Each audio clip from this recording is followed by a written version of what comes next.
Pengakuan kami di hadapan-Mu Tuhan. Ketika Engkau berfirman, Engkau menyembuhkan kami. Ketika Engkau bersabda, Engkau menyelamatkan kami, Engkau melepaskan kami dari segala kesukaran. Karena itu Tuhan, pagi hari ini, ketika kami sama-sama datang ke hadapan-Mu Tuhan, kami buat pasti kepadamu. Biar setiap pujian yang kami naikkan menjadi korban yang menyukakan hati-Mu. Dan sebentar kalau kami sama-sama mau mendengarkan firman-Mu, biarlah Engkau firman bagi kami. Dan biarlah firman-Mu itu menjadi jawaban bagi setiap pergumulan kami. Kami tahu Tuhan, hidup yang kami lalui tidak mudah. Tetapi kami mau pegang janji firman-Mu. Karena firman-Mu itu adalah jawaban. Firman-Mu itulah kekuatan di dalam kami menjalani hari-hari yang ada di depan kami. Karena ketika Engkau berfirman, ada sesuatu kuasa yang sedang Kau alirkan dalam hidup kami. Terima kasih Tuhan, siapkan hati kami untuk menerima firman-Mu. Di nama Tuhan kami, Yesus Kristus, kami berdoa, kami terima firman. Amin. Silakan duduk Bapak Ibu Saudara yang dikasihi oleh Tuhan. Shalom. Ya Tuhan, hari ini kita sudah kembali berkumpul di tempat ini setelah mungkin sebagian di antara kita menikmati liburan, dan kita sudah siap lagi untuk masuk dalam aktivitas kita berikutnya dengan satu spirit yang baru, semangat yang baru, karena Tuhan punya sesuatu dalam hidup kita di hari-hari ke depan. Baik Bapak Ibu Saudara, pagi hari ini kita punya tamu mujizat masih ada. Sebelumnya kita sama-sama lihat dulu satu bagian firman di dalam Kisah Rasul pasal 12. Saya mengajak Bapak Ibu Saudara memperhatikan di Kisah 12 ayat 1 sampai ayat yang ke-11. Kisah 12 ayat 1 sampai 11.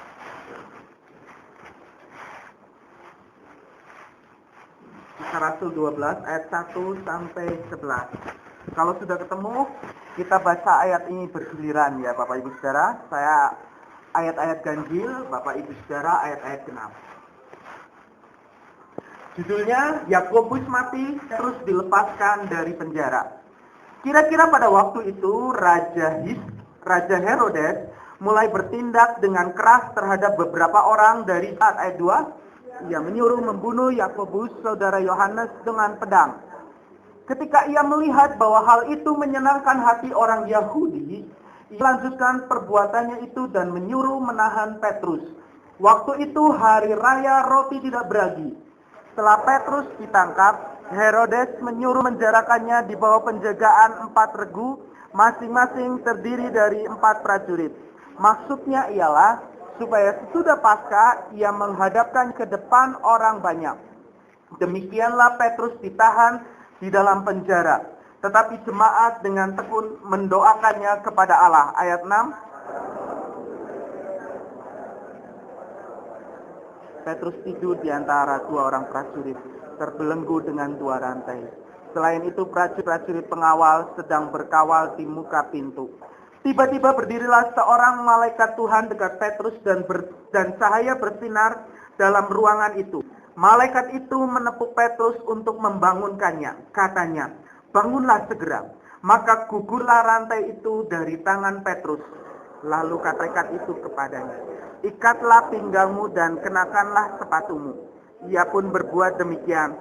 Lalu malaikat itu berkata kepadanya, kenakanlah sepatumu dan ikutlah aku.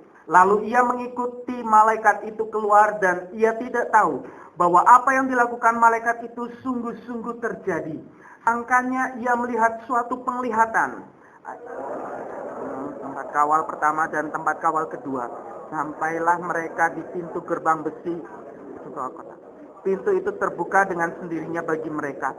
Sesudah tiba di luar, mereka berjalan sampai ke ujung jalan. Dan tiba-tiba malaikat itu meninggalkan diri. Dan setelah sadar akan dirinya, Petrus berkata, sekarang tahulah aku benar-benar bahwa Tuhan telah menyuruh malaiknya dan menyelamatkan aku dari tangan Herodes dan dari segala sesuatu yang diharapkan orang Yahudi.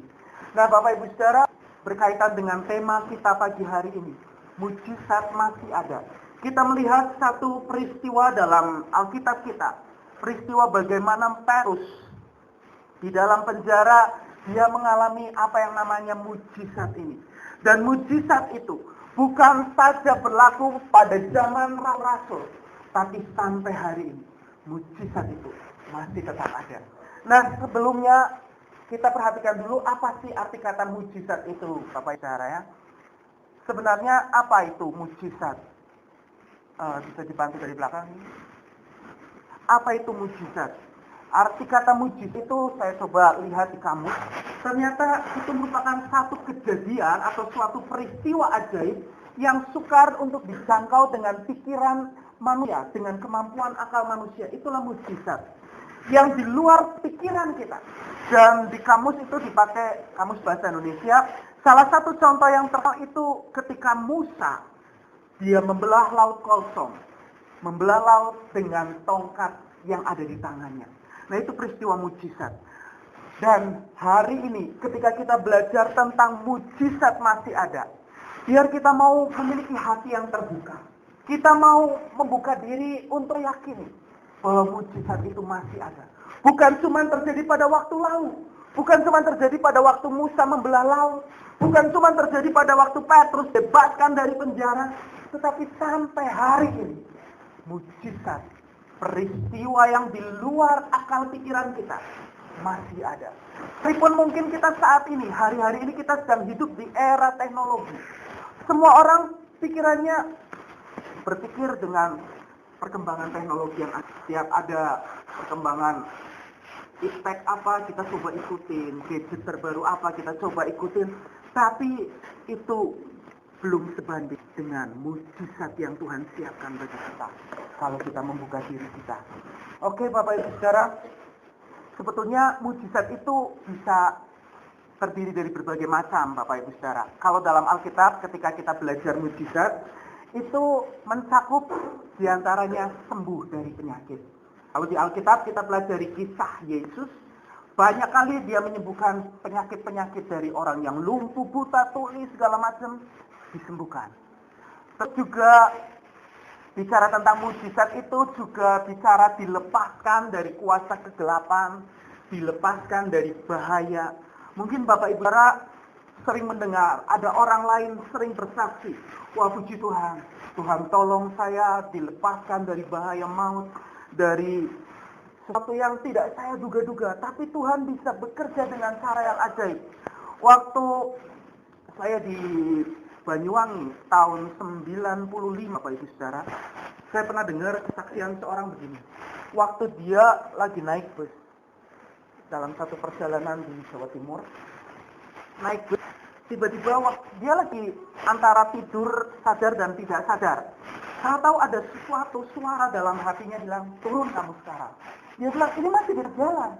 Tapi suara itu seolah-olah bicara sama dia, turun kamu sekarang. Dia coba bertahan, mungkin ini ada sesuatu.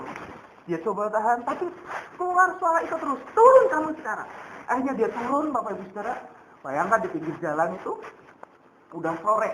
Biasanya udah rada saya cari kendaraan. Dia turun di situ, dia ditinggalkan oleh bis yang dia tumpangi. Dia coba tunggu 5 menit, 10 menit, seperempat jam, sampai setengah jam baru muncul satu bus. Akhirnya dia naik ke bus selanjutnya, dan kira-kira beberapa kilo di depan, Bapak Ibu Saudara, ternyata bus yang tadi dia tumpangin, mereknya dia ingat, nomornya dia ingat, itu mengalami kecelakaan, tabrakan dengan satu kendaraan lain, dan banyak yang terluka parah di sana. Dan persis tempat di mana dia duduk, karena dia duduk tepat di di sisi pinggir yang pas kena benturan itu, kepenyok kering Bapak Ibu. Dalam hati dia bilang, Tuhan terima kasih, Tuhan izin saya untuk cepat turun. Kalau saya nggak turun, saya jadi korban di situ, saya gepeng kali di situ. Ya Bapak Ibu Saudara, itu ada sesuatu yang Tuhan bisa pakai, Tuhan bisa bicara untuk melepaskan kita dari kuasa gelap, dari bahaya maut. Ini contohnya orang gila yang di Gerasa atau di Gadara. Terus juga mujizat itu bisa bicara tentang bagaimana hukum alam itu tidak berlaku, kuasa Tuhan.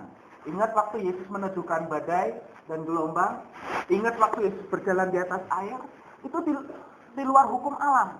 Ingat waktu Yesus 5 roti dan 2 ikan, Yesus kasih makan 5.000 orang. Itu di luar hukum alam. Itulah mujizat.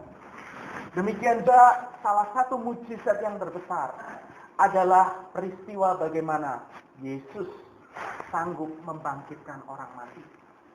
Bagaimana kematian itu dikalahkan oleh kuasa Tuhan. Itulah mujizat. Ya.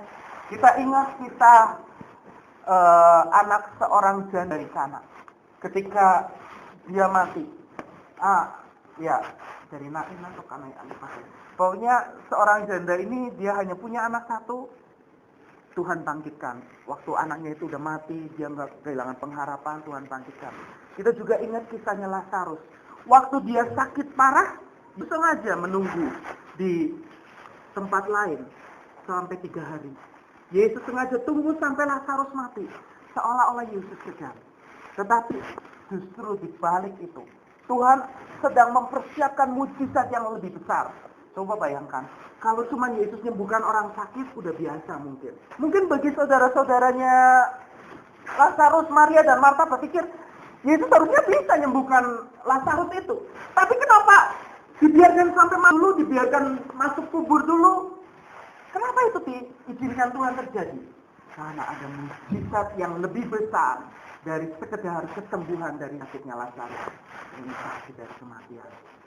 Nah, inilah mujizat-mujizat itu bisa berupa seperti itu, Bapak Ibu Saudara.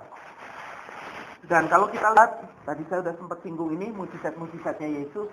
Bagaimana atas penyakit, Yesus menyembuhkan orang bisu, tuli, buta, lumpuh, wanita sakit